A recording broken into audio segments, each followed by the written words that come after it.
Hello friends, in this video I will show you how to detect other display on Windows 11.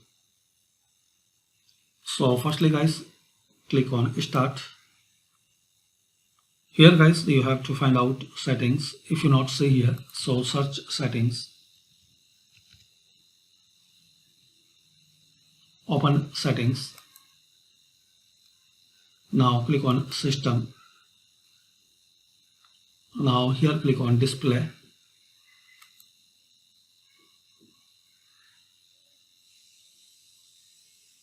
Now here click on Multiple Displays.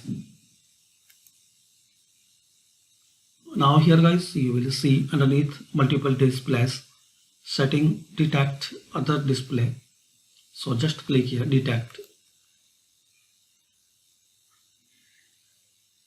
So here you will see result. We didn't find another display.